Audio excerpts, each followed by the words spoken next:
The moment the words left her mouth, wine glass still lifted like she was giving a toast, the room seemed to tilt. "We're ashamed of you," she said it lightly, almost playfully, and then she laughed. That thin, glass-sharp laugh she used whenever she wanted to slice someone down while pretending it was a joke. It echoed around the table, and the rest of them followed with awkward, nervous chuckles, the kind people make when they know cruelty has happened but aren't brave enough to stop it. Forks paused in midair. Eyes flicked in every direction except mine. The crystal centerpiece glittered like it knew something ugly had just entered the room.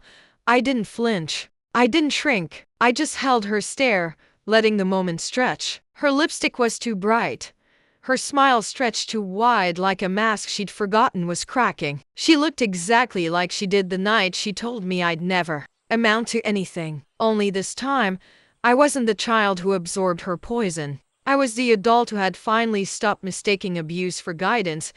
There was a time I believed she was everything. When I was 8, I spent a whole afternoon drawing her in crayon, puffy cheeks, uneven hair, my shaky handwriting spelling my hero. I taped it proudly on the fridge beside my brother's soccer medals. But the next morning, it was gone. It was crooked, she said simply, dropping it into the trash. That moment branded itself into me. The quiet lesson. Everything from me was disposable. That pattern never changed. My brother was the golden son. My sister was graceful and adored. And I was the difficult one. The stubborn, quiet disappointment who refused to smile on command. She called it tough love, but all it ever did was teach me how to turn affection into armor and silence into survival.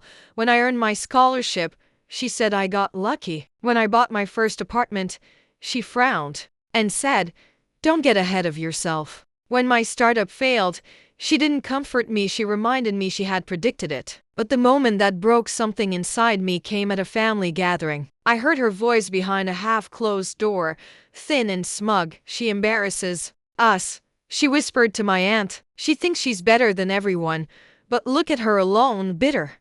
A failure." They laughed together, and I stood there listening, knowing a chapter of my life had just ended. That night I promised myself one thing. The next time she tried to humiliate me, she would remember the moment forever. It wasn't revenge that rose in me, it was clarity. I began watching her carefully, cataloging her lies, the cracks in her performance, the desperate way she needed admiration the way some people need oxygen. My mother lived on control. She polished her image like silver, kept the family in a perfect little formation around her. Holidays were her stage. So I waited for the right night, the right table, the right audience. Christmas came. I arrived late on purpose, a small rebellion she would notice instantly. The whole family was already seated, mid-conversation, mid-judgment. I wore black, simple, confident, intentional. She looked at me like she was examining a stain on her favorite dress. "You look tired," she said, that fake sweet tone she used instead of saying "you look terrible." I smiled back. "It's been a productive year." Her eyebrow lifted. "Oh, so you finally got a real job." Laughter bubbled around the table again. "Predictable. Lazy." I let the night breathe. Let her have her show. Wine poured. Stories circled. She bragged about my siblings' successes with the same pride she never once showed me. Then she turned the spotlight toward me like a knife. "And you," she said, "still chasing those little projects?" I said nothing, and my silence, calm, steady, unbothered, made her twitchy. She hated silence she couldn't control. Then she said it, the line she had been saving, the one she wanted to cut me open with. "We're ashamed of you," and the room laughed. So I stood, slowly, deliberately, folding my napkin. The air shifted instantly. "You know," I said calmly, "I used to think the worst thing a parent could do was ignore their child. But I was wrong. The worst thing is pretending to love them while breaking them down for sport." Her smile faltered so suddenly it looked like pain. "You spent your whole life making sure people believed you were perfect," I continued. "But perfection doesn't cry itself to sleep because its children don't call. Perfection doesn't drink to stay numb. And perfection doesn't need an audience to feel powerful." My sister shifted in her seat. My brother stared hard at his plate. Even the candles seemed to lean in. You said you were ashamed of me, I said softly. But the truth is, I stopped being ashamed of you a long time ago. A tremor crossed her face. You raised us to fear you, I whispered, leaning closer. But fear fades, and when it's gone, what's left is pity.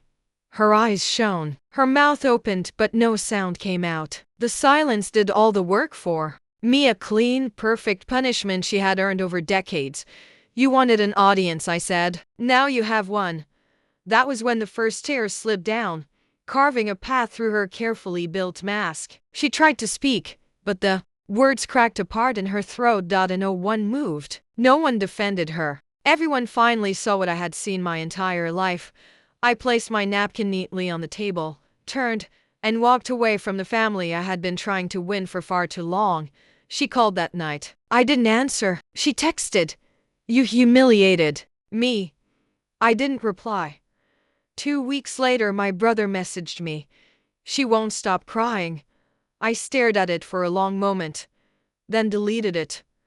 I didn't do it to hurt her. That was just the consequence. I did it because someone had to finally say the truth she had built her entire life avoiding. Control was her language. Silence was mine, and I spoke it fluently. Now every Christmas, they still gather, still set a place for me as if I might walk through the door again. But I already had my closure the night I watched her face crumble under the weight of her own cruelty. That was my gift to her. Honest, undeniable, long overdue. And for the first time, I wasn't the one ashamed.